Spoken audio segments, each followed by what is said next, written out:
You want to know what my biggest fear is? It's not dying or heights or planes or spiders or anything like that. It's the fear of losing you. So stay. Stay here forever. You mean stay! Wow. The Fearway was directed by Robert Gajek, was written by Noah Bessie and Simon Phillips. Simon has been in a lot of movies. Check out their IMDb pages for the full listing of their work. And this stars Shannon Dalzano, and good lord, she's beautiful, as well as Justin Gordon. They are a couple traveling on Route 66, and, well, they are being besieged by an unseen force, somebody that's in the car, but they can't quite figure out, they can't quite make out what's going on and what's going on with this guy. They eventually see that something's not quite right with this guy, and they keep passing the same areas, the same patches of dirt in the road. They keep hitting certain things in the road in the same spot. They run into a diner with a staff that seems to want to help them, but something doesn't quite seem right. And also they feel tired, and Shannon, Sarah, has a stomach ache and all this, and they feel like they're trapped and that the sun isn't even setting, that the days just stretch on forever and ever and ever and ever and ever, and it seems like they're stuck in a goddamn loop. And do you get it? Do you get it? Do you goddamn get what's going on?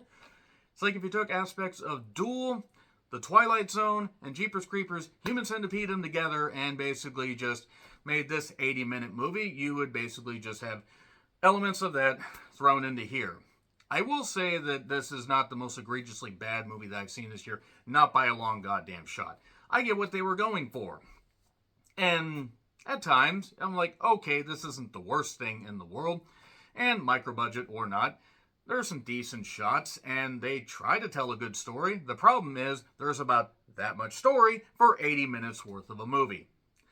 And it's very obvious from the very beginning what's going on. The acting's okay. It's okay for what it is.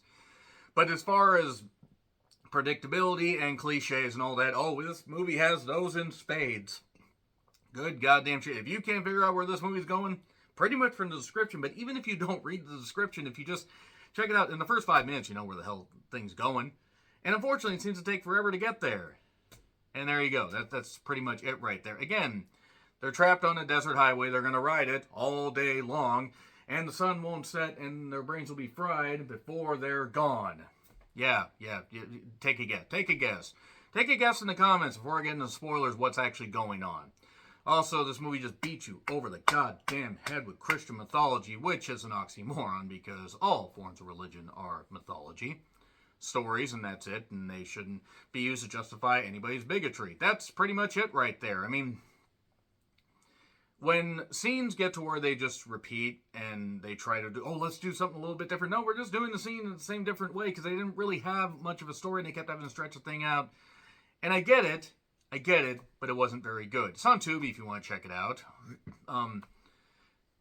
I've seen worse, but it was also very bland and very boring. I'm just going to say that right here. I mean, I hope the director and the writers and the actors go on to do bigger and better projects, but yeah, this is pretty boring. Can't necessarily recommend. I'm not going to say I hate it. I'm just not going to say it's very good. So there's your warning right there. 3, 2, 1, and spoilers. Okay, she has a stomach ache, and she keeps throwing up, and she's acting weird, and she's bound, determined to get married before her dad passes away. And they're trying to get to her dad before he passes away. Before that happens, they want to get married. She wants to have her sick dad walk her down the aisle. And she's sick. She has a stomach ache. She's pregnant. They're stuck in purgatory. And they have to get the help of the manager to basically help them turn back, this ferryman. When I saw that there was somebody called the ferryman in the cast, I go, oh, okay, I see where it's going. They are given 2 quarters when they're at the diner to put either in the jukebox because he's a jukebox hero with quarters over his eyes, or you could use the payphone, or you could keep your quarters and pay the toll for the ferryman to cross over safely. Also, there's this one random girl that's there that's trying to warn them, and other people are trying to warn them except for the manager. And then the manager eventually beats you over the head with Christian mythology, again, oxymoron, and says, oh, he's on the phone, and he tells, you gotta do this before the sun sets, because the sun's eventually gonna set after all these, driving scenes and all this language and all this, all these flowery phrases thrown around that really don't go anywhere. The sun's almost going to set and then you're going to die, but you have something worth living for. You're pregnant. So yeah, find something worth living for and then you'll live. Oh, and also the waiter apparently was her dad. Because why wouldn't he be?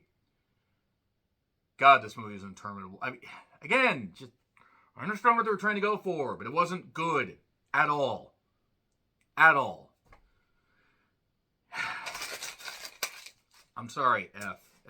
I hope everybody goes on and do bigger and better things, but this movie was bad. This was really bad. I can barely get anything out of it. Because it just wasn't good.